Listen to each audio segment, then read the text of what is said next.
All right, ladies and gentlemen, so it's been a while since we've spoken with you about Orange County soccer. We're ringing the new year. Dylan and I got a nice, refreshing break, but we're now anxious to get back on the microphone and discuss some soccer with you, especially those guys from Orange County. Oh, and we've had a few news stories that have happened since we last spoke with you.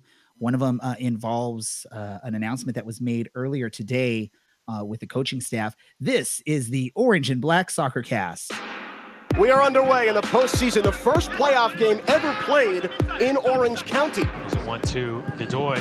He's found a great ball into Voltson. Plenty of time. He smashes it home and doubles the visitors' lead. Thomas Voltson. Now Segber sprinting forward on the counterattack. A little handsy there, crosses it. Pineda, the extra pass. Seaton finishes. It rolls down to his left and parrying aside. All taken care of by the Orange County keeper. Leave it for Aiden Quinn. He'll strike towards goal, and it's gone in! An equalizer and a winner in second half stoppage time for Orange County off the left boot of Aiden Quinn. This is the Orange and Black Soccer Cast, the only podcast dedicated to Orange County Soccer Club, its fans, and supporters. Follow us on Twitter at OCSC_SoccerCast and on Facebook at Orange and Black SoccerCast.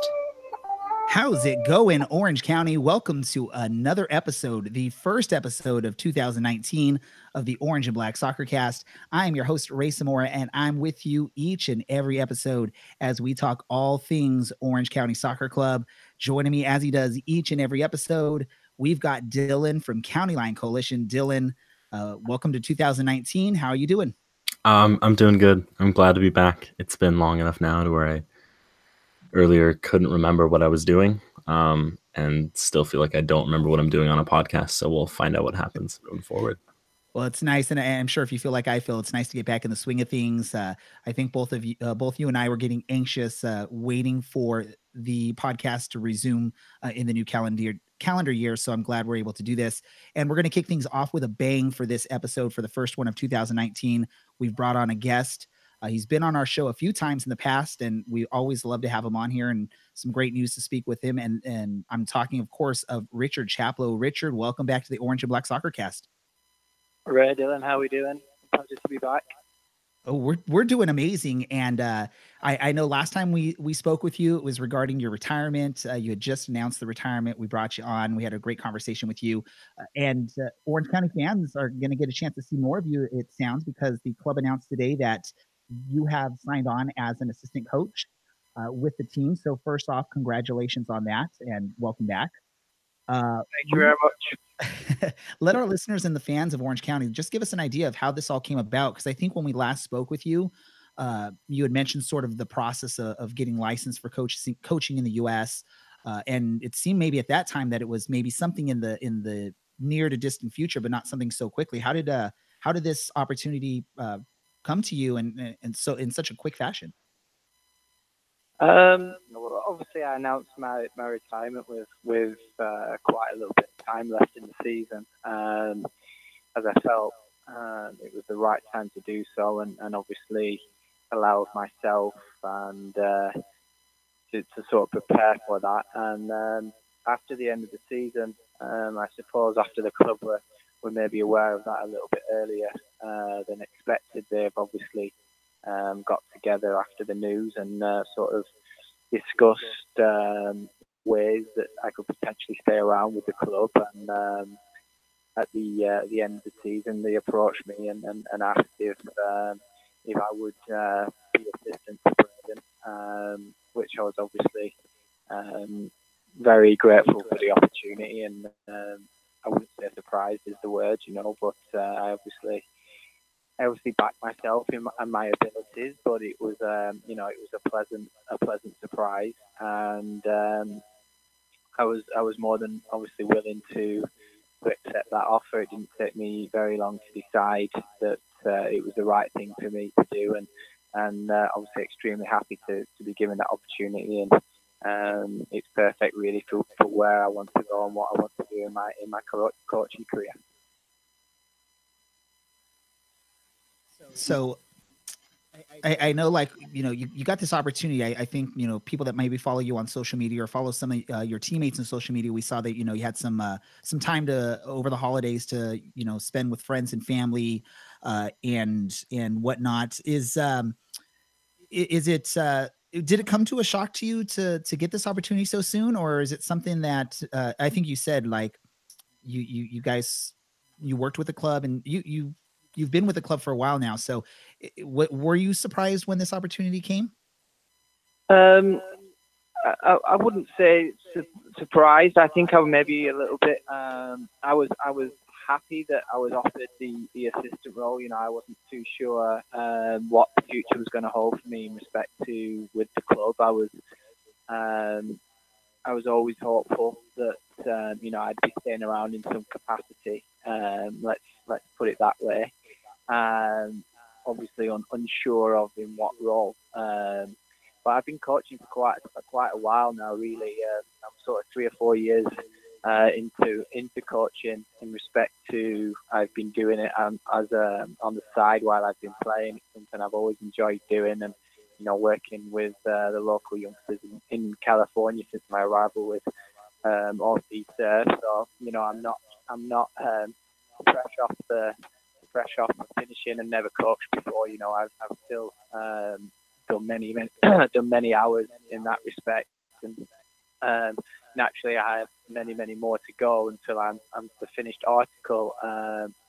But I think this role is perfect for me, and I think it's perfect for the club in respect to as Braden's right-hand manager will now going forward.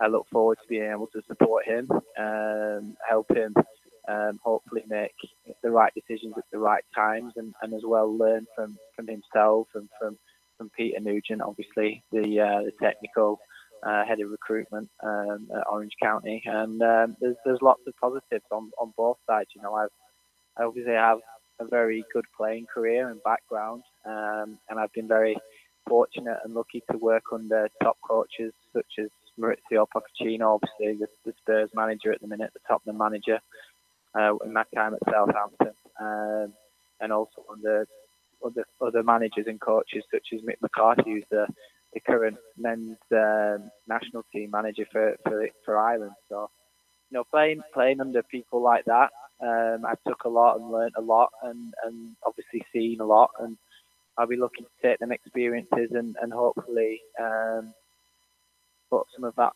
into work and into action with Orange County. Dylan, did you have a question for Richard? I did. You read my mind.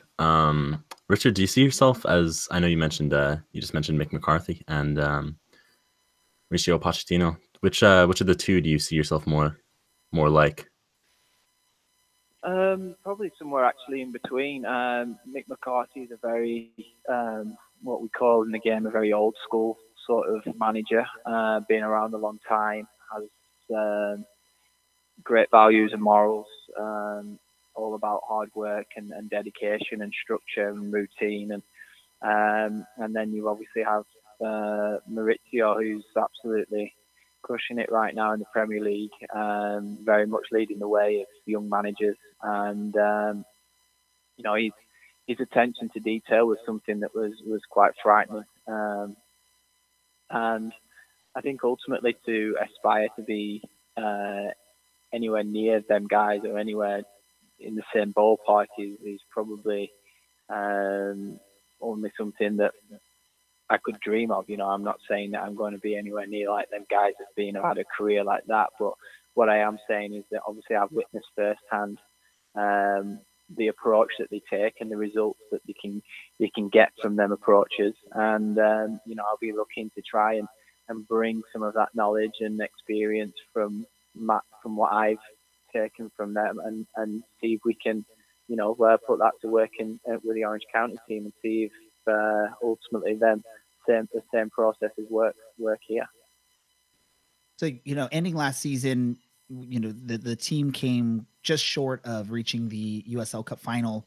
I know that's the ultimate goal for every team in the league. But you can sort of see that, Orange County wants to at least try to compete again for that top of the league and potentially raise the title.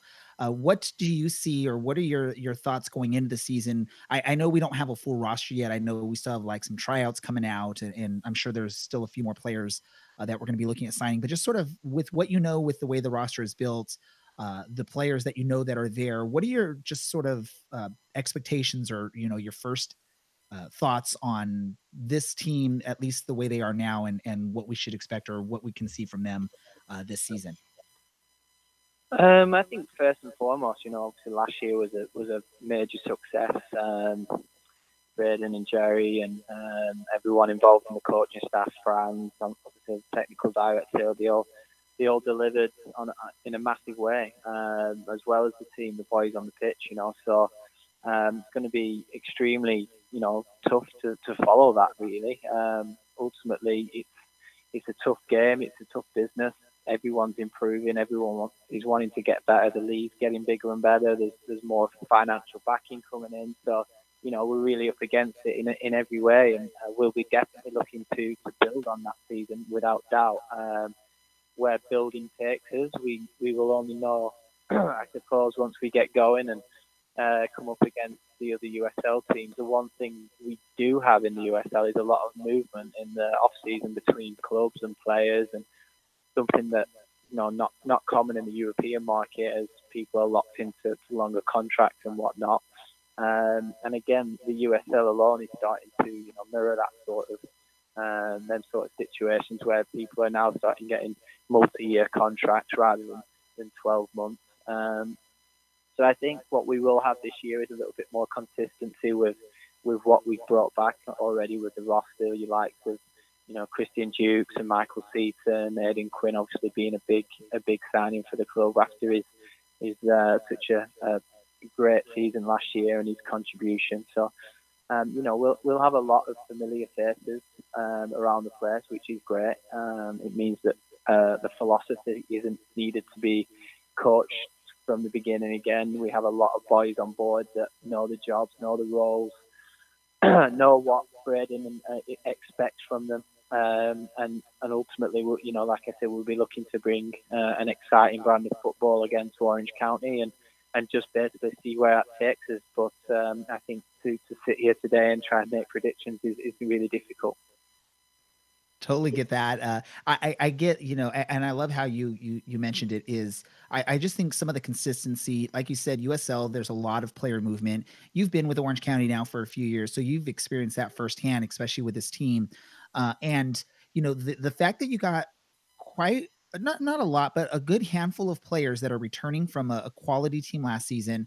Some of those players, many people, at least, I know a lot of Orange County fans, consider some of these players fringe MLS type players, or players that potentially have that possibility of playing in the MLS, whether they've been there in the past or just the quality of play they have.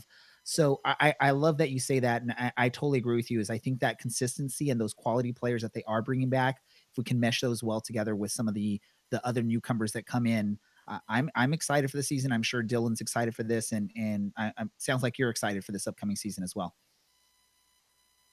Yeah, definitely. I mean, I think obviously from where Orange County's come in the past, since I've arrived, obviously on the shores of California, it's quite incredible, really, in the last 3 years, how every year we've grown. And obviously credit to James and Oliver, who've built an organisation, a franchise that can now compete at the top end of the USL. If we think back to the times of the Blues, for anyone that was around in that period, which is literally, like I said, 3 seasons ago, it's a monumental success to see how far we've come, really. And that's credit to everyone involved, not just like the guys I mentioned there, the owner and the general manager, but down to the coaching staff, down to the recruitment team. The vision that's been created throughout the club has been exceptional, and I think it's exciting times ahead for everyone attached to the club. The fans, we're starting to get a much bigger fan base. Obviously, we have the coalition line that are there every week, sort of singing their hearts out and keeping us going. So, always welcomed, and obviously the boys are grateful to for everything that's put in front of them, for the fans, for the organisation. And, we can only bring players like Michael Seaton and the Uraden Quins back because of what we've achieved as a club, and not only on the pitch but off the pitch. These players were probably players that were out of reach for us 3 years ago, but now we're leading the way in our style of play, in the way of the vision of the club, and like I said, it's really exciting times. So delighted to be part of it, and I'm hoping that I can add my influence and in any way, shape, or form, and at the same time, grow as a coach and see where it takes me myself. I don't know, Dylan, do you have any other questions for Richard? No, I don't think I have anything serious other than we've got one center back right now. We're going to see maybe a emergence from the retirement and some hard tackling from you again, but I don't think that's likely. No, it's definitely a joke that's been thrown at me a few times since I've been in the office with Braden in the last few days. But no, we're working hard to put the final pieces of the puzzle together. And like I said, the USL is a tricky business at times, putting together a full roster. And I think for those that are well versed in the movements of Orange County, if we look back to the start of last season, before we went into our pre-season camp, we had potentially at this stage maybe 5 or 6 players maximum signed on for contracts, and the rest were sort of in the pipeline. If we look where we stood today, and we have a much larger number of 10, 11, 12 lads, maybe more, we are in a much, much better and healthier position, and we're looking forward to building on that. There's definitely some places that still need filling, but we want to find the right player for Orange County, and obviously make sure that they're people that firstly want to be here, and also people that we feel will be a good fit. So we're in no rush, and we've got plenty of time before the start of the season. Is yet to come, and although we have some early pre-season games, it's something that we're willing to be patient on right now. So the boots can firmly stay hung up for the time being, definitely, unless there's some crisis on the injury front. But even then, I don't think it'd be as much as I'd always like to get out there and play, and I'm sure I'm going to miss it. I'm in the next best possible place for myself, and obviously that's as close as I can get to the pitch, which is on the touchline. Well, we're definitely excited that you're still a part of this organization, that the fans will still get to see you on the sidelines.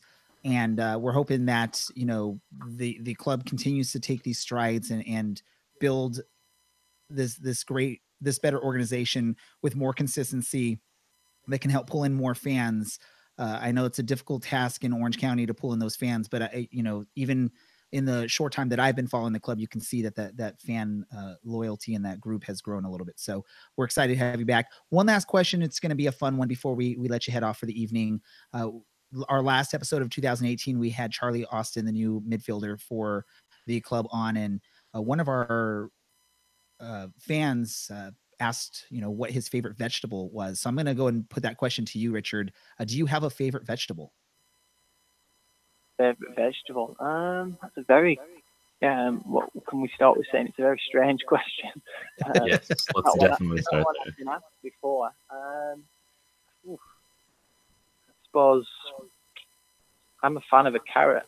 I do like a carrot now and again. I always got told as well, and it's a great colour choice of vegetable, with it being orange. That definitely helps. But I always got told as a youngster that it can make you, it'll make your eyes better, or you can see in the dark. So I was always a fan of the carrot when I was younger. And like I said, it seems apt now that we're in Orange County that I've chosen orange vegetable. So I'll stick with that. Perfect. With our final answer of a carrot. Yeah. So then the very important follow-up question, because I know this is a big thing for people: cooked carrot or raw carrot? Sorry, what's that? Oh, do you prefer cooked carrots or raw carrots? Oh, I thought you said.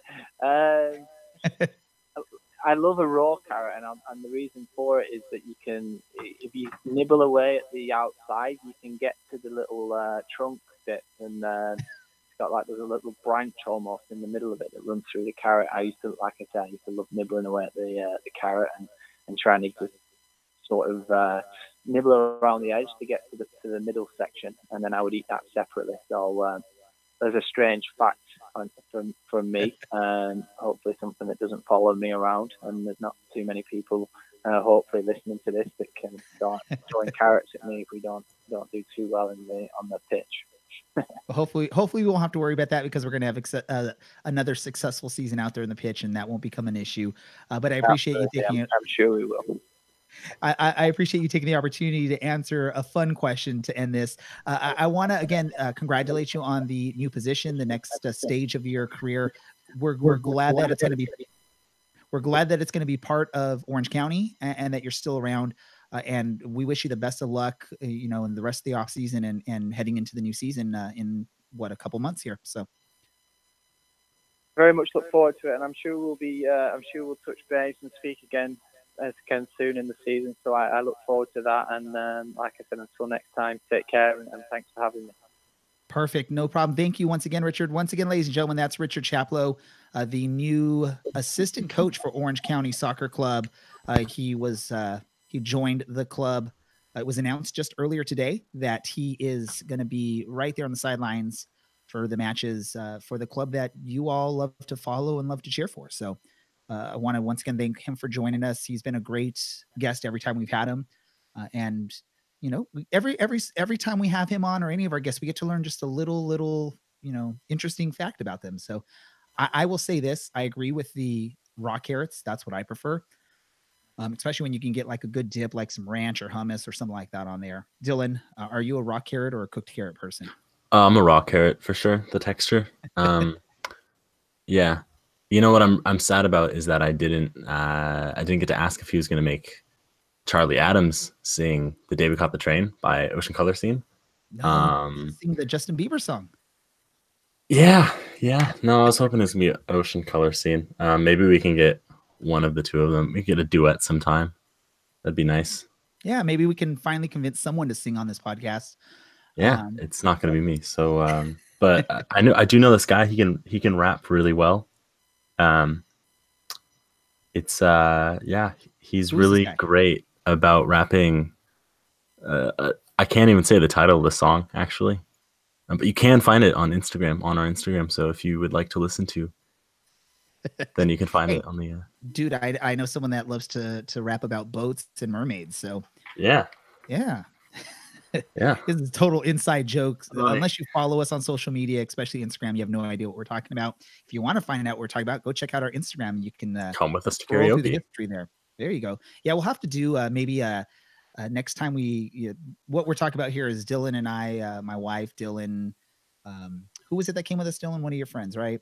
Yeah. Amazingly, I do have friends. We went out for karaoke one evening and we just had a blast. So maybe what we'll have to do a Orange and Black Soccer Cast karaoke nights. We'll announce it on one of our episodes. We'll plan a date. We'll figure that out if we can get to that. But for the purpose of time, because we do have quite a bit still to talk about, we want to move on here. Let's get into. We still have to finish up some player ratings. I think we have like 9 players that we still have yet to grade from last season, and it's already been a few months now. I think it's going to be Dylan and I are probably forgotten most of what we wanted to talk about on some of this, but I'm sure we can still get into it. I was busy with technical stuff trying to set up our connection with Richard for today's podcast episode. So I'm leaving it to Dylan to let us know which players we're going to discuss today. And that's great because I don't remember what the list was from the last one. You told me like 3 times and I forgot because I would look at the names on the list and I was confused about how we even managed to get this far off topic. Yeah. Or out of order, I guess. But we're going to try to pull up we're going to probably try and go to 5 names today.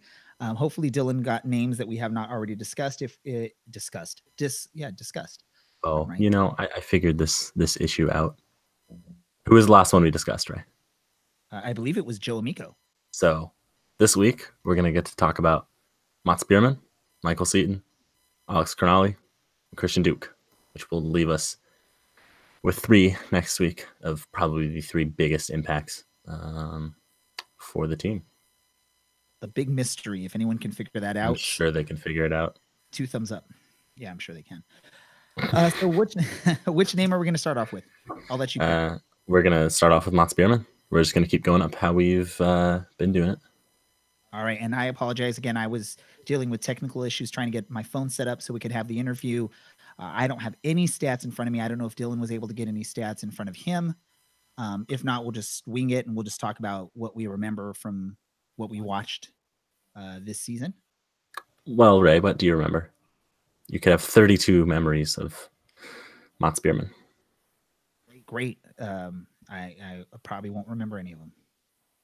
Okay, that's wonderful. Well, like I said, you could have 32 I'm memories joking, because you played 32 matches for us. 24 of those were starts. Played just under 2,000 minutes this year for us. Defensively, wasn't asked to do too much. Was basically allowed to kind of roam free behind Anna Voltson and Seaton for most of his minutes. But I'd say he proved himself to be a pretty good player when he was on his game, and when he wasn't on his game, I'd say he was pretty invisible out there, not making any huge contributions.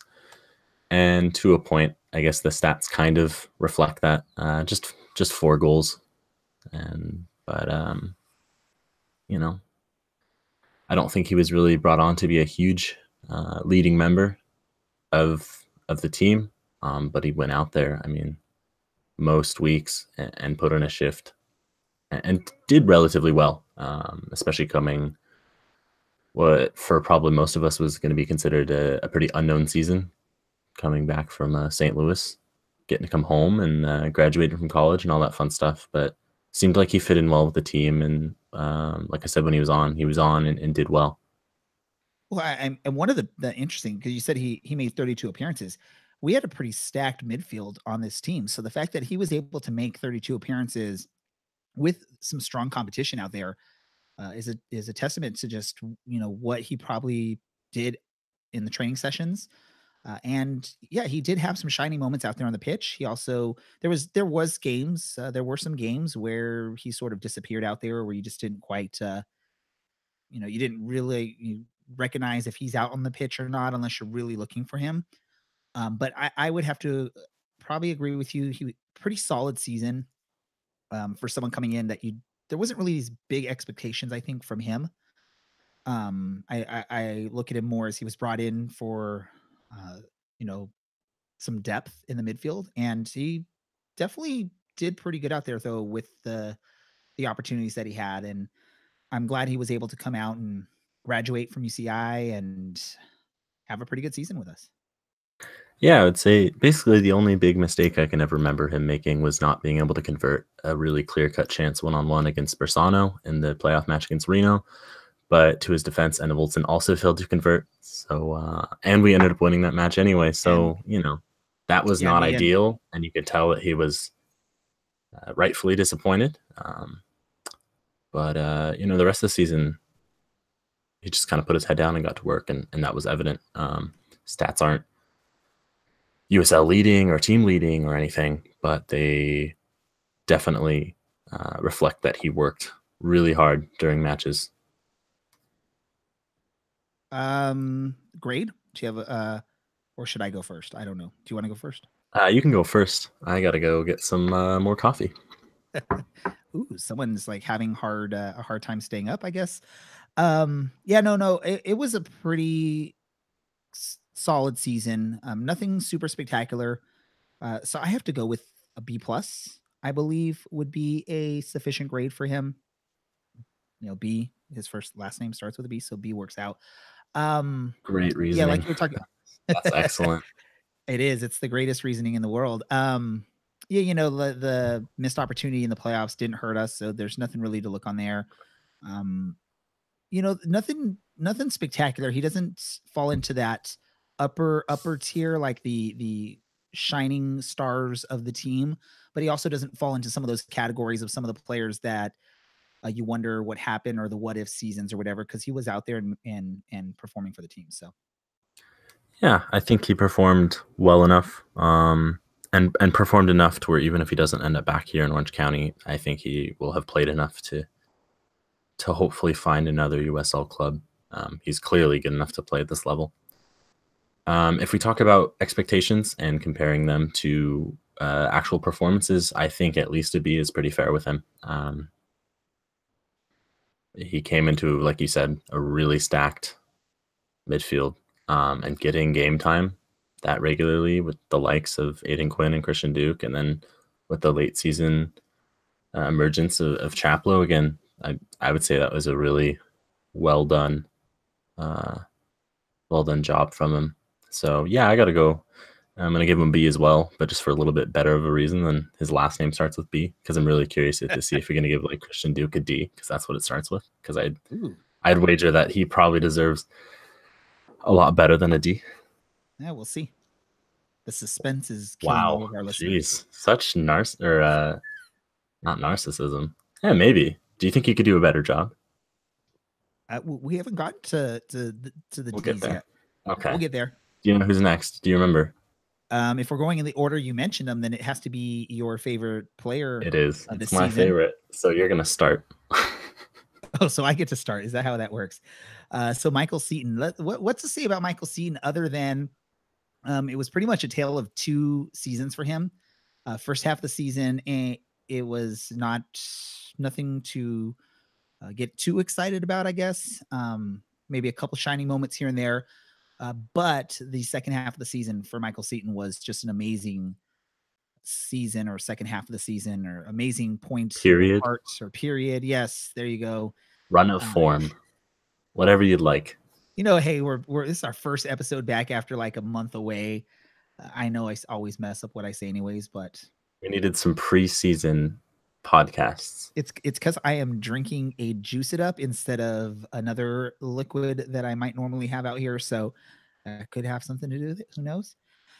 But yeah, no, the first half of the season, as opposed to the second half of the season, two different Michael Seatons. I think both you and I experienced talking with him throughout the season. A lot of that had to do with just, being on a new team, trying to learn how to play with other teammates, having to learn how to work with someone like a Thomas Enevoldsen out on the pitch. But once he found his footing on this team and, put the pedal to the metal, I guess is something we can say. I mean, it just was a spectacular second half of the season. Something you look at is if that's something that could have happened the entire season, he probably would have been one of the, we would have had three players in consideration for potential MVP in the USL. And I think that's what excites most Orange County fans coming into this next season, is getting a full season of a Michael Seaton under this coaching staff with a good amount of players that are coming back around him, which is very exciting. Do you have a grade, or do you want me to go first? Let me hear what you got to say about him first, and then we can talk about grades. Well, I could talk for an entire podcast about how much I like Michael Seaton. But I think, just in the sake of not boring everyone else, he was really, really strong this year. 15 goals. 15 goals. Wow, math is hard, guys. 15 goals. That's hard to say that someone didn't have an amazing year if they score 15 goals, and especially behind a guy that scored something over 20 and just ahead of a guy that scored 12 or 13. He played really, really well. He linked up really, really well with Thomas Enevoldsen, and even with Aiden Quinn and Darwin Jones in that latter half of the season. We probably saw one of the better performances of him in Las Vegas, getting subbed on at the half and then going on and scoring a couple goals. But we also got the postseason hat trick as well, which was amazing. Awesome. Just so cool. And it's really good to see a guy who generally seems to like playing here, gets along, knows when to put his head down and work, and knows when he can have a little bit of fun as well. And he's always helpful for us as well, and quite a talented rapper. So I'm sure Ray's really excited. I think he'd probably destroy you, Ray. That's in my all right, we got to work this out. My pretty biased opinion. I think he'd probably take you. Mr. Michael Seaton, or any of anyone that listens that can get a hold of him. I know Dylan, you can probably get a hold of him. Let's do this. Let's get him on board, and we can do a little mini rap battle between the podcast and the player, and see what's going on. Man, is it my house where there's like rain? Yeah, it's my No, house. it's probably mine too. It's raining pretty hard. Yeah, I record. You got the garage right here behind me. I'm hearing raindrops. I'm like, is that my? And I know you people can't tell, but my room is like, I'm gonna go 45% windows. So, ooh, yeah. But basically, Seaton had an amazing season. He can rap really well, and he's back. So, and is he still on fire? Right, of course he's on fire. Okay, he could score 0 goals this season. I would still sing that. Like I do not care. I imagine he's probably excited to get going again and to get back into the swing of things. Played 29 games this season, missed a few to injury, missed 1 to a suspension for a red card against Sacramento towards the beginning of the year. I'll be curious to see what happens, but I think that enjoyment that he has of the game and that desire to be the best that he can not only leads to him doing things like scoring 15 goals, but also leads to him trying kind of wild things. He went for a bike mid-season, hurt his shoulder, but he's not afraid to kind of get a little bit scrappy, and he can play in Vegas, and he can play on the fields like that Fresno and Vegas have that are just terrible quality, because like he told me, after you play in Jamaica and you grow up playing in Jamaica, anything's better. So yeah, I think that was right. Any field is better than, because I think we talked about him one time with like the pitch conditions, and I think that was something that was mentioned. The awesome thing with Seaton, and then we'll get into the grade here. He's a double threat. He's got pace, and he's also a very physical forward. So that's something that's probably rare. You usually get someone that's either very pacey or someone that's very physical but a little bit slower. So the fact that you have him, and his age is just such a positive. So all that stuff is just, I think any Orange County fan that says they're not excited for Michael Seaton heading into the season, don't talk to me. We'll have to maybe check you out and see what's going on or why you're thinking that, because see a doctor because you need help. All right, let's get to the grades, and I hopefully Dylan doesn't get upset at me on this grade, because I'm not giving him a perfect grade. I'm giving him an A-. Okay, and why? The reason behind it, and it's I'm looking back at how I graded in other players that we've talked about. I know this is going back, months now, or at least a month. If it was a full season of what we saw out of him the second half, definitely would be an A or an A+. But that first, 10 or so games of the season where he's still trying to find his fit, wasn't, I guess, as productive or putting up the stats out there. That's what's, giving it just that little knock on the grade. Is I want to see, if I'm going to give you an A or an A+, I'm seeing a full, complete season of, high quality soccer or football, whatever you want to call it. So that's the reason for the A-. If I was just grading the second half of the season, he'd be getting an A+ from me. But because of those first, month or so of the season, month or two of the season, that's where he's getting that little knock out of me on the grade. Okay. That's fair.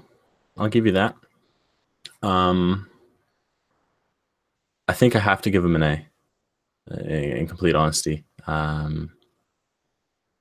He took a bit to get going, I think, and Enevolton was really stealing the spotlight for those first couple months of the season. But once he got into his stride, he really took over from Enevolton, and basically we saw Orange County dominate as a result of that, and go on 7-game winning streaks repeatedly, because teams could not manage to defend against both Enevolton and Seaton, where that was just too much going on for defenses to handle. He'd been passed up by Caleb Porter up in Portland, and I think by Ben Olsen with DC United, and he's 22. He'll be 23 just a bit into this season. He's not in his prime yet, I don't think. He's got a couple years before then. So I think based off of basically being passed over by an average MLS club and a strong MLS club, he had something to prove, and I think he came and he proved it here. We're lucky to have him signed again. So I got to give him an A there. And honestly, like, wow, what a season. If I'm giving like out a preseason grade of like what I'm expecting out of a player this upcoming season, he's going to get an A or an A plus. But you know, by all means, an A is definitely well deserved for a player that put up stats, and just watching him out there, just watching his performance. I mean, without looking at stats, you saw someone who was out there on a nightly basis towards, you know, in that second half of the season, especially that, you know, out there working hard for the team. So go Michael Seaton. All right. So if I remember right, because I jotted these down as you were talking, hopefully I got the right name. I think next we're going to Alex Cornelli. You're right. You want to, do you want to start? You want me to start? I can start. So Alex was our loanee from Columbus Crew. Spent most of the season with Orange County, but he did have a few stints where he went back and forth. I think there was even a point on one of our early podcast episodes that we thought maybe he's back to Columbus for good, because he went back and actually made an appearance and I think scored a goal out there. We had just signed Josh Hoyveld. This sort of all played in. We're like, okay, maybe that means Alex is gone from Orange County. I think maybe at that time he was definitely one of our better center backs. I think as the season went on, I don't know what it was, but I think we've talked about it. There was just something where it almost didn't seem like his full heart was with Orange County. Understandably, I mean, he's, you know, any player, their ambition is top leagues, which, you know, nothing against USL or Orange County. It's not the top position to be in US soccer. And the fact that I think he did get called back a few times during the season, I think that was maybe a distraction for him.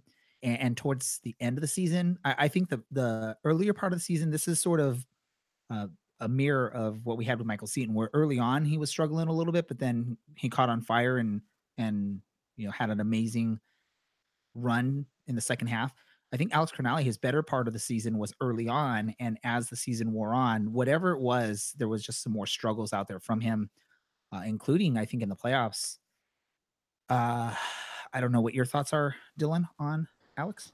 Yeah, I'd say that's pretty fair. Obviously got signed and then went up to Columbus in May, and then again for a game in June. And then, of course, he served a suspension in the middle of the year after the Galaxy 2 match. That was the loss for kicking out at someone. I think he was a strong player at the beginning of the year and offered a good amount of competition for Thomas Joel Nielsen. But I think after his final trip back to Columbus, I think basically every time he went to Columbus, he had a good game. Of course, he scored his first, I think his first goal for Columbus while recalled. So I think he kind of lost sight of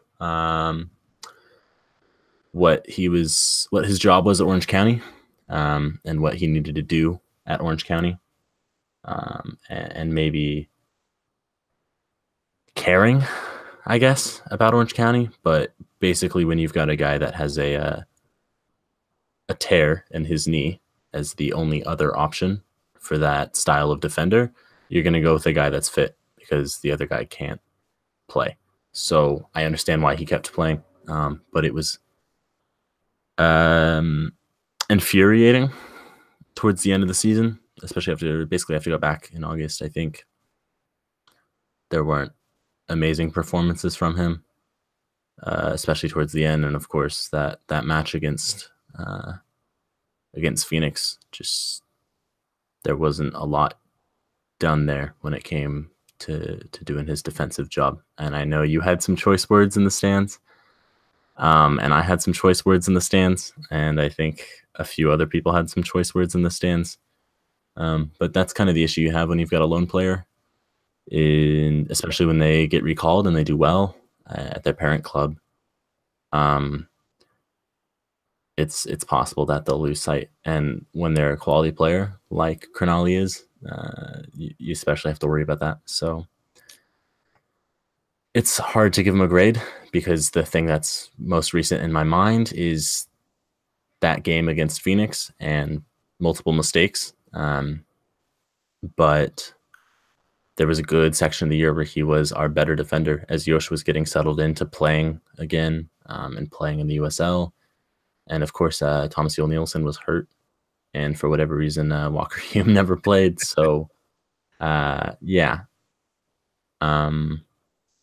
I got to give him a B because I think having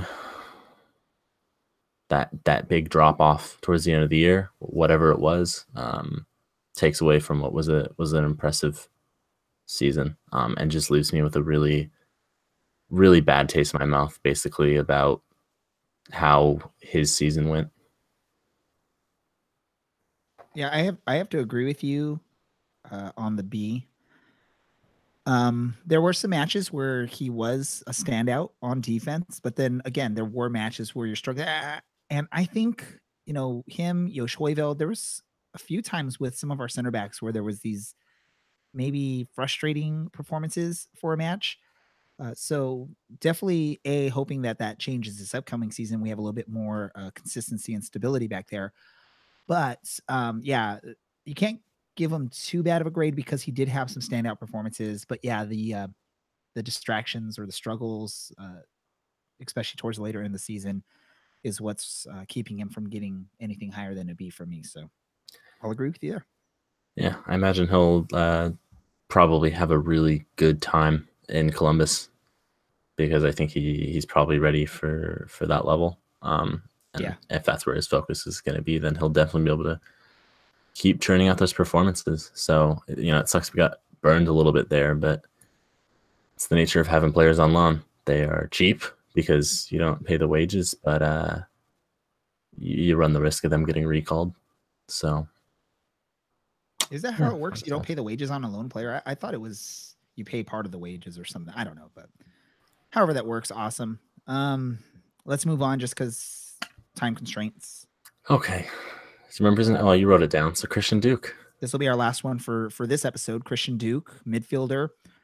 I don't, Dylan, you want to give a quick overview or a quick thought on him? Yeah. Played a lot. At the beginning of the season, he was probably one of my favorite players because he was running everywhere and putting in challenges, and he's clearly really talented. Not a physical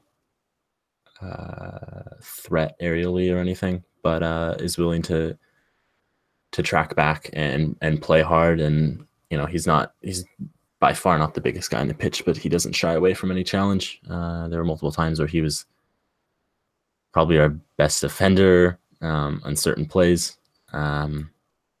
Didn't do too much for us offensively. Basically, he left that all to Aiden Quinn. I think he scored 2 goals, one in the league and one in the cup. Didn't have to do too much offensively, but did pretty well with his distribution and everything else. So as a defensive midfielder, I would say it's easy to have your impact be left out by statistics. There's not always a lot of statistics available. But, if you look at the discipline stats, he only had 5 yellow cards as a defensive midfielder through, I think, something 31 appearances. So that's impressive. That's well done. And then, towards the end of the year, he had a few injuries. He had the broken nose against Los Dos with that wonderful elbow. And then something else that was never announced what it was that didn't have him dress for a couple of games. But he did a good job. I'm glad to have him back, much like pretty much everyone that we've talked about that we've gotten back. It's good to have him back. He's a quality player. He's going into his prime, I think. So if he links up the same way that he did, or even better, we're going to be in a good position. Yeah. So Duke, I sort of mirror what you're saying there. Is he early on in the season, he was one of my favorite players out on the pitch for Orange County.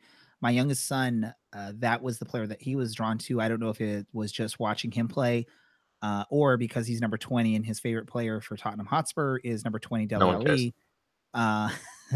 But even my youngest son, that was one of his favorite players on the pitch. Great guy.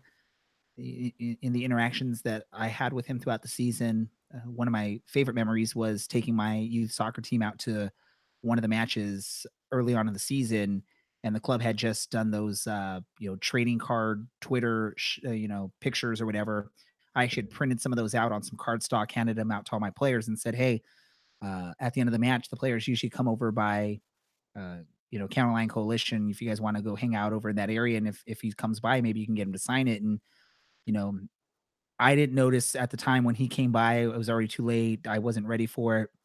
But I think he noticed all the players had this picture of him out, and after he gave all the high fives, he actually stopped and asked, "Hey, who has a marker?" Because he wanted to sign all these pictures for these kids that were there. And it was one of these things where I think no one really was vocal to him about it, like was trying to ask him for it. I think it was just he noticed it.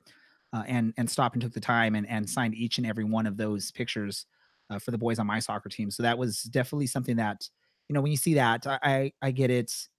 This is USL. It's not like this is the top leagues, and some of these players understand that and they appreciate the fans a little bit more. But just something like that, that was just, a surprise to me, that a player is willing to do that and take the time to do that because he noticed something. So I think that may skew my grade a little bit on him. I'm not going to give him a D like Dylan is trying to predict there after we discussed earlier grades. Well, it's a small sample size, but you did give Mats Bierman a B because his last name started with a B. So I gave him a B+, and I mentioned, and it goes with a B. I had said a couple things while you're out getting your coffee, Dylan. But Duke had a pretty solid season. The stats aren't going to show much for you. If you're just looking at stats, you're going to look at it and be like, what did this guy do out there? But he was very solid out there. Like Dylan, like you were saying, he was very, I would say scrappy out there. He wasn't scared to get into contact with players and fight for the ball and battle for the ball. So I'm going to give Christian Duke a B+. I think that's fair. Yeah. And I mean, scrappy is what you want out of a defensive midfielder. And then on top of that, taking the captain's armband for just about any time Chaplow wasn't on the field. That's good. He proved himself to be a good leader. So that was good. And and you mentioned his interactions with the fans. We're giving all these grades off of obviously performances on the pitch because that's why they're professional players. But he would always come over and thank us for the support and be sure to applaud us, home or away.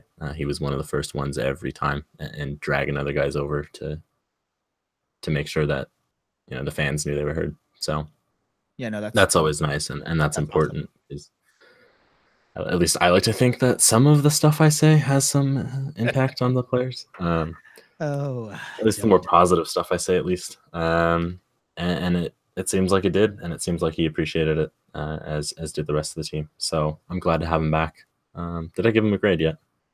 I think you just said you sort of agree with me, but you didn't actually. I'm gonna give him a B+ here. Okay. If not an A-. Just like I said, being a defensive midfielder, your stats are never gonna look that great. His look kind of, I guess, a little bit better than average at the best, but his impact was really, really substantial. So. All right.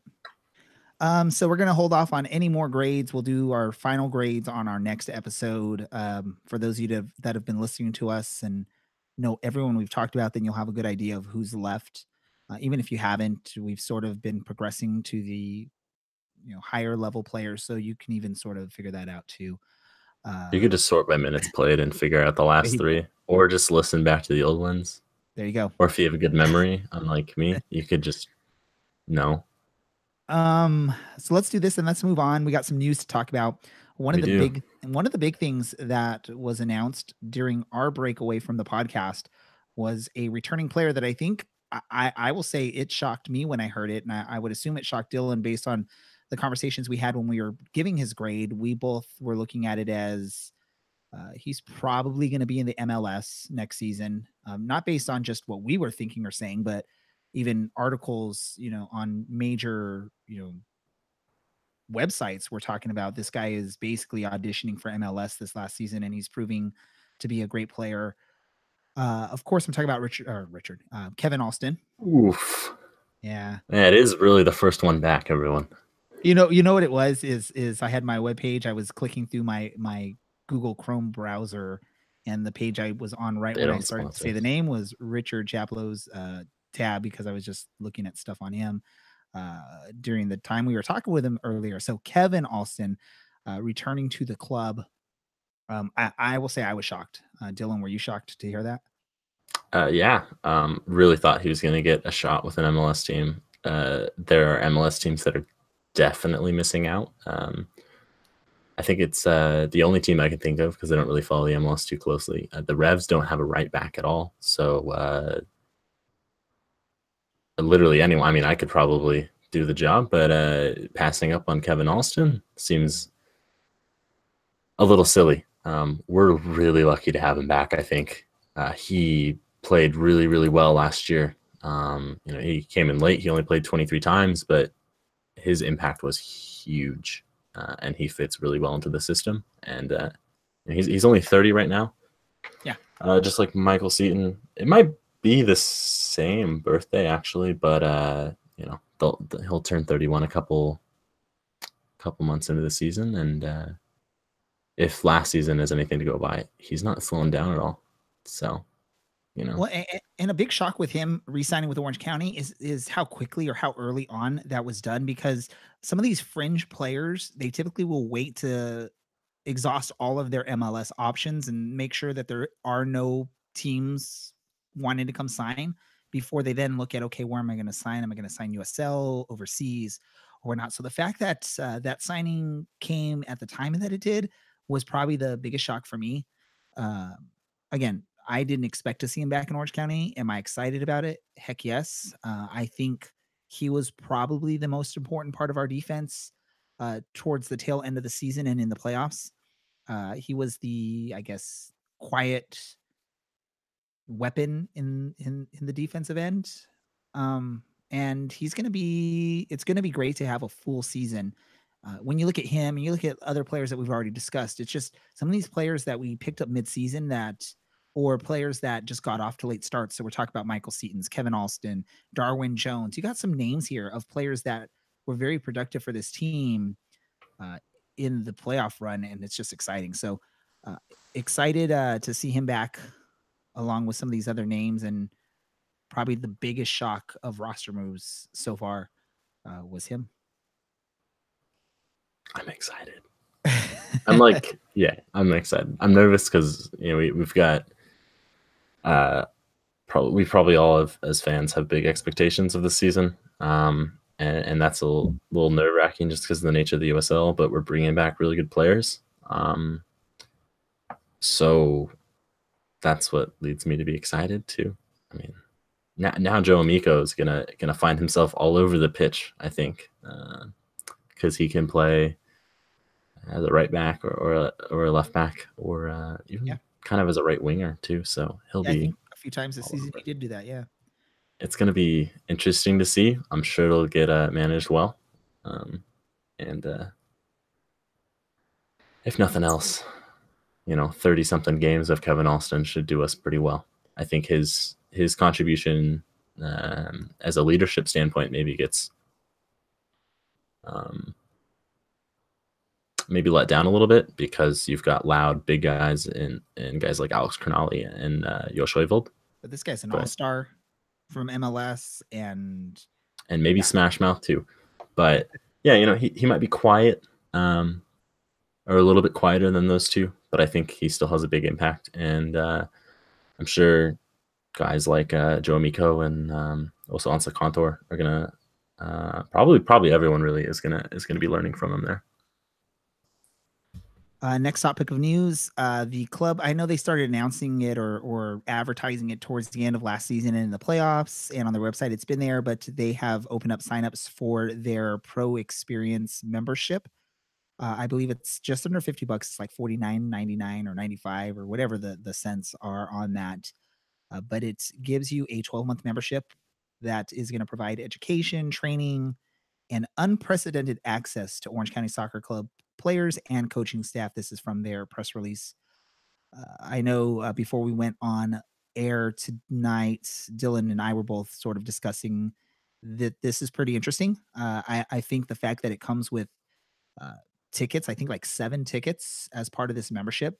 It's I up think to 7 tickets. There's an up to, asterisk. Come on, everything's but got an asterisk. but then they Have you also ever flown Southwest? That's just everything's an asterisk. That's how they make planes. But they also say something like, it's, up to $100 value or something like that, alone in tickets. So, I mean, I get it. Asterisks on there. You don't know exactly. Maybe it's going to be, 4 of those games are like preseason scrimmages or open cup matches or whatever it may be. But I mean, $50 it's not expensive, and you're going to get some tickets out of it. And I think it says also you can get discounted rates for friends and family. I probably would assume it's going to be similar rates to what you would get for a season ticket. And you're going to learn something. I think that's the biggest part of this is you're going to learn from really good coaches and have the opportunity to see that. You're going to get access to sessions with the coaching staff and the players. I think they've talked about like video trainings that you'll be able to have access to. So it's the perfect thing for anyone that is involved with any kind of youth soccer experience, whether it is if you're a youth soccer coach like myself. If you're, I think it's even available for players to attend this stuff as well. So if you're a youth soccer player or a team or a league, you can sign up for this. I think they have special tiers for anyone that brings in, 200 or 300 memberships at one time. So if you're a soccer league, you can just sort of sign up your whole league. It gets your coaches access to stuff. It gets your players access to stuff as far as trainings and education and whatnot. I think it's a pretty interesting concept, an idea. I don't think I've ever seen it done before like this way in my sporting experience. Definitely something I'm going to look into. And I think in just talking with the club in general, like they're really big at this point now of trying to help develop local youth soccer and try and build that pipeline. We've seen that with their connections now with LA Wolves and whatnot. They're wanting to build this like pipeline of players that can come out of Southern California. And what better way to do that than to provide access to your coaching staff and drills and skills to youth players and coaches in Orange County. I think it's a interesting thing, and I love the fact that they haven't overpriced it. I believe. I guess maybe if you're trying to bring in a whole league of like 200 players and coaches, then maybe that's pretty expensive. But for someone like me, that's the soccer dad, soccer coach, coaches just my kids, just recreational team. $50 isn't a big deal for me. So this isn't an ad. Ray made it sound greatly like an ad. That'd be cool. It'd be cool, right? No, it's just my thoughts. Still not an ad. Yeah, I mean, what can I say about this? It could be cool if you're like a loser who's on a podcast that just likes sports and soccer and like wants to maybe coach someday. But it's like 5-6 packs or learning. So learn something. Good for you. And then then you can drink later. There you go. That's my PSA. Learn something first. GM Oliver Weiss in the press release. He's gonna. Oh my god! We gotta get the press thing for you so that you can just look at the. How do you say the name again? Weiss. Weiss. Oliver Weiss. Where's Cameron when you need him? Yeah, we need Cameron back. Why don't you call Oliver? I'm sure he's not doing anything right now. I'm sure he's not enjoying some time, not working with his wife. But in the press release, he was quoted as saying in his 25 years of youth soccer and professional player development in Orange County, he believes that the Pro Experience membership is a key missing piece to helping produce players that can reach the highest levels of soccer. It is an essential part of the pathway to professional soccer that they are building at Orange County. again, this is not an advertisement. I'm just reading the press release. I'm just discussing my thoughts. I think it's a cool thing. Dylan thinks it's a cool thing.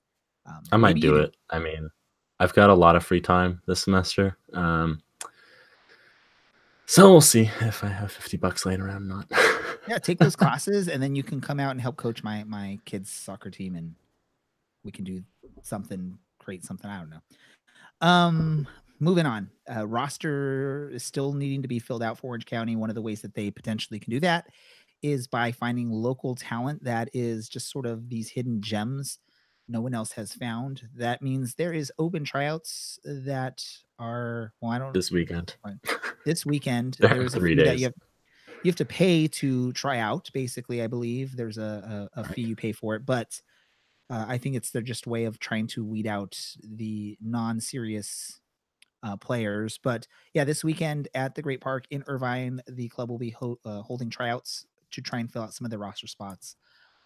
I'm not too knowledgeable on what type of players the club has found in this process in the past. Maybe you, Dylan, can throw out some names of players that were found through tryouts like this. Yeah, a couple of years ago we had Kevin Yon. He joined, I think, as a result of a successful. I think he's actually in one of the pictures that they used. But I'll be there, not trying out because I'm not good and I'm not fit. And I would say I'm not fit first over being not good. But I'll be there, kind of seeing what's going on and trying to get the scoop for us. Yeah, if they let me, we'll see. We'll see. But if not, I'll just be getting a few hours of sun, which will be pretty good after this week of rain. Yeah. Although I think it's supposed to be very windy on Saturday, so hopefully that doesn't impact anything with the tryouts or you out in the sun. I'll live, and the players should, because if they're gonna play under Cloutier, I think they're gonna have to be able to deal with some inconveniences and some surprises. All right, moving on. I think, Dylan, you're the one that brought up this topic, Michael Seton. Yeah. What news do you have for Michael Seton?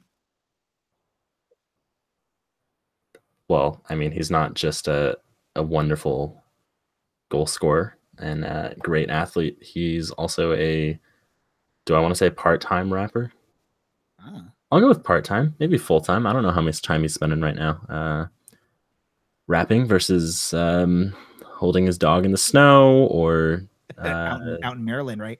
Yeah, out in the DMV. I'm sure he'll be coming back soon. It's nice, but he's dropping an album on the 23rd of January. So in a week's time, we'll get to hear that. He released a single on SoundCloud a little bit after the season ended, and it was, in my opinion, I'd say pretty good. I feel like you'd probably like it, Ray.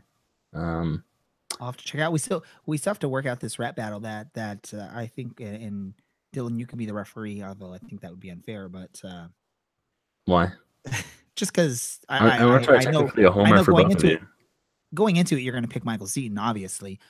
But we're gonna have to. I'm gonna have to pressure you now, Dylan. You're gonna have to call out or get Michael Seton. Get with him and get DM him on Twitter or something. Yeah, get the rights or get the access for us to be able to play some snippets of his song for our listeners. Snippets. Isn't that what it's called? Snippets, not snippets. Snippets. Yeah.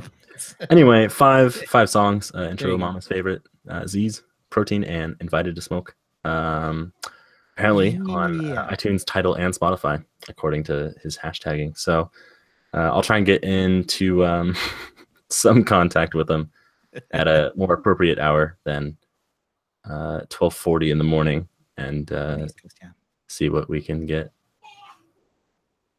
But we still have to. We'll have to try and find a way to arrange a battle here. I'll probably get demolished. I'll get demolished, but who knows. All right, at least we'll have a laugh at your expense. Any other soccer information news that we want to talk about? I know one of the things I was thinking we need to discuss is the slap in the face to some of those teams that have been trying for years to get into MLS. As MLS announced that Austin would get the 27th franchise as an MLS news? franchise. I thought we all knew this. I don't think at the time of our last recording, I don't think we knew this. I thought it was kind of assumed since the crew got saved. But can we talk about how stupid one of their chances? It's like 7-4, and they say 7-4, 7-4. That's not the score. That's the vote that gave us the team or something. It's really tacky. I hope they fail. They have quite a few tacky chants. If you go and look at, I think it's been posted all over social media. People are just bashing the chants. I think there's one that's like a Tom Petty song that people are saying that's a good one. The rest are basically. It's not even a soccer chant. They're literally just saying, "I won't back down." Well, and I think they do like, okay, I know you guys hate this. Tottenham Hotspur, Harry Kane, he's one of our own. But then you look at the Austin Post, they don't even say he's one of our own. They instead say they're one of our own. El Tree. Yeah, El Tree's that's a good one. It's weird. This is the kind of stuff that makes me hate the MLS and hope they fail. Like, not the MLS, but this team. I hope no one cares. Well, and I know there's this like, contention between us and Phoenix, right? And not contention to get an MLS, but just like, apparently people think we don't like Phoenix. Phoenix doesn't like us. Part of all this fun stuff that happened up to the leading up to the Western Conference final. But I have to say this is Phoenix. I mean, they're just getting sort of screwed on this, and not to say Sacramento as well, getting screwed a little bit on this. And these are two teams. Sacramento, I mean, I think they've been trying the longest to try and get into MLS, and it just has been just a failure after failure, a slap in the face after a slap in the face. And Phoenix, I mean, I know they're all in on this MLS train, and it's one of those things. You're bringing in this owner that I think no one hates, and I think I was reading on social media, people are basically saying, unless you are a Austin fan, you're going to be the most hated franchise in MLS once you take the pitch in 2021. And by the way, they're the heel. Yeah, that basically. And by the way, there's a USL franchise that's starting up this season. I mean, it's pretty bold of them to get an MLS franchise too.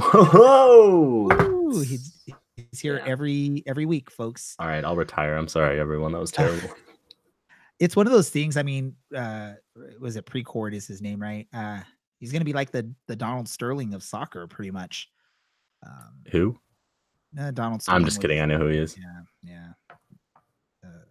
I'm a Clipper fan, and that's a it's okay, Ray. We can cry about this after.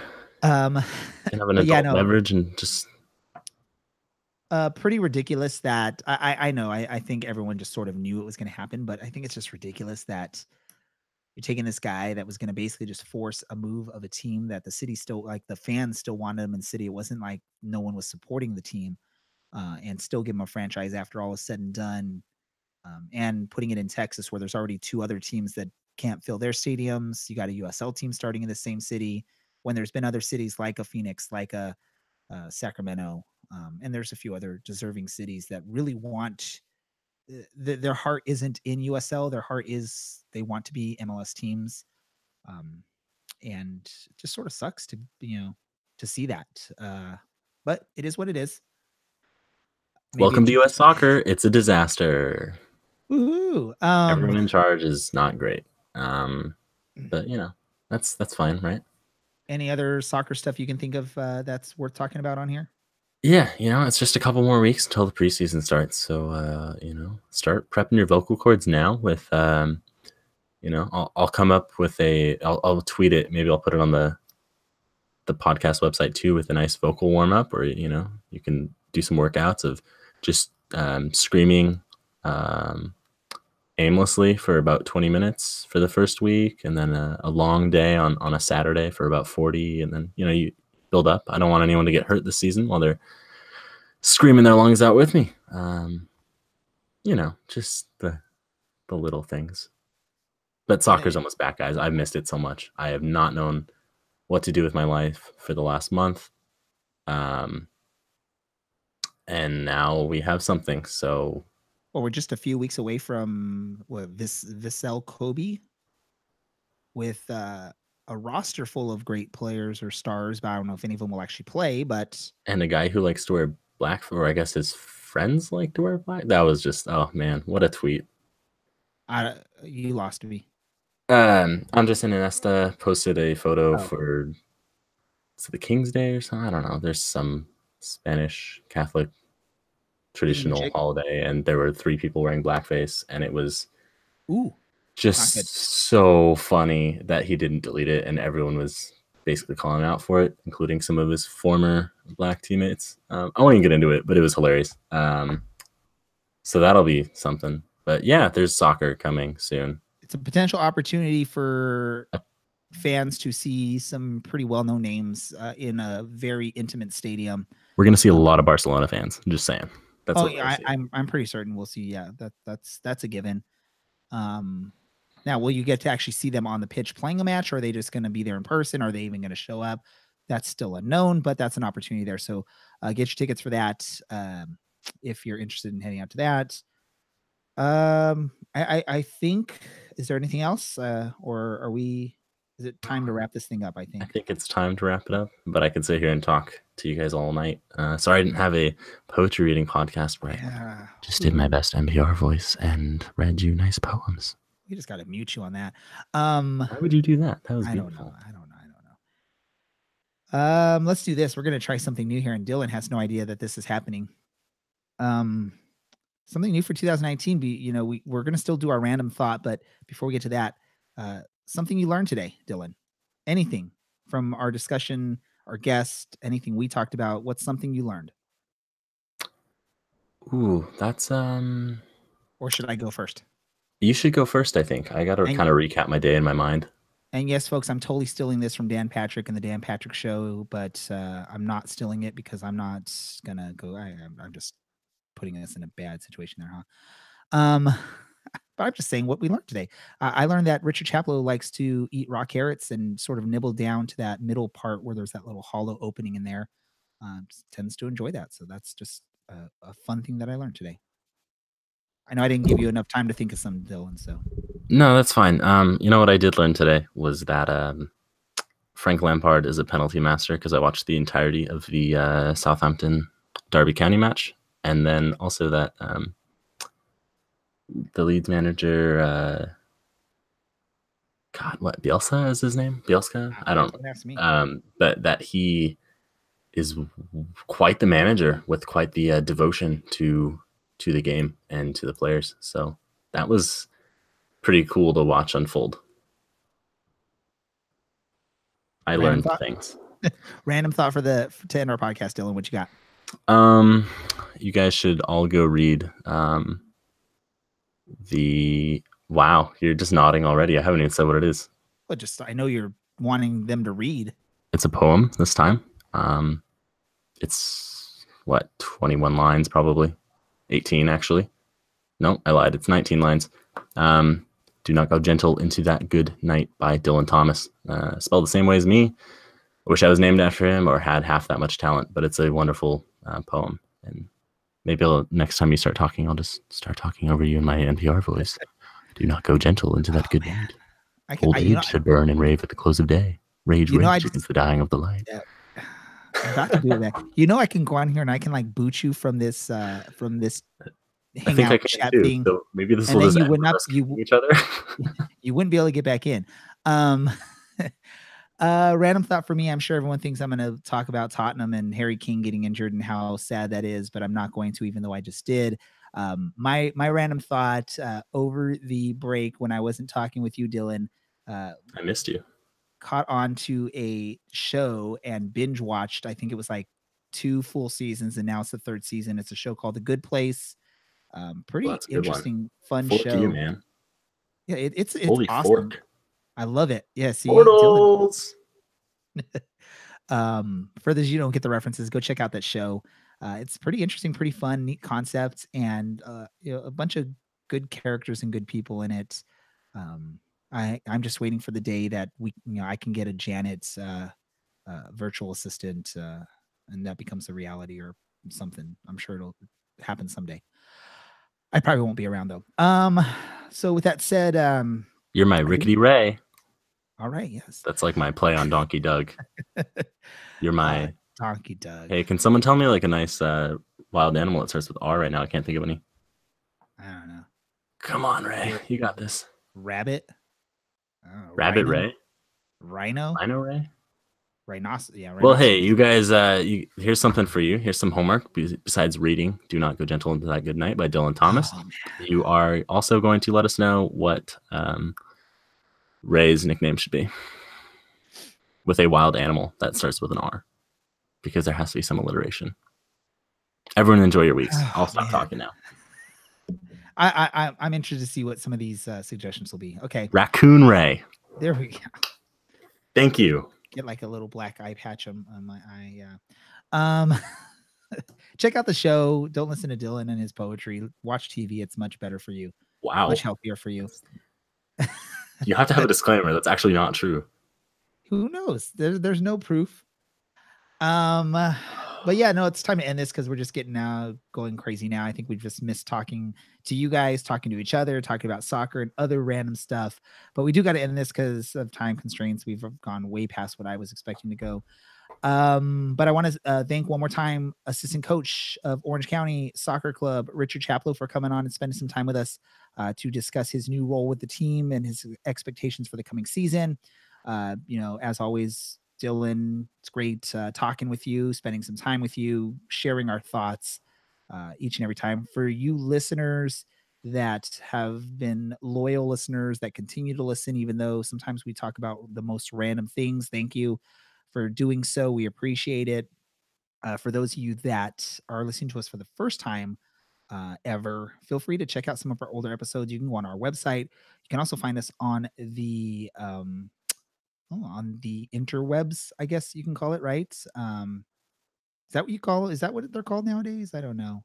Just say the internet. You can listen to us on any of your favorite podcast listening options. For free. Our Black Friday sale is still going. There you go. Yeah. Our preference for the show, Radio Public, go check us out on there. You can listen to us. The awesome thing, if you listen to us on there, we make a little tiny bit of money for every listen we get on that platform. And also pretty soon you'll actually be able to tip us if you like what you hear on our show. No, I'm not going to make that joke. I'm sorry, Ray. On the Radio Public app on iPhones or Androids, I believe. Check it out. Listen there, but I'm not saying you have to. You can listen it anywhere and enjoy the podcast. Thank you for listening. Thank you, Dylan. Thank you, everyone. For Dylan, Richard, myself, this is the Orange and Black Soccer Cast, and we are out. Oh, County, you are my team until the day I die. And when that happens, I'll still be singing way up in the sky.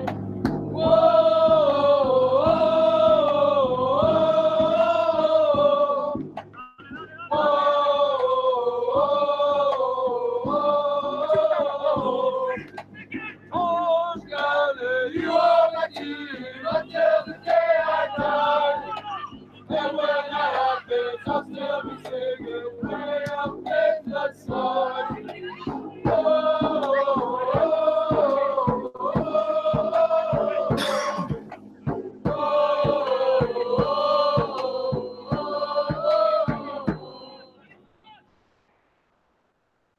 Podcasts are a great way for your business to advertise to target audiences.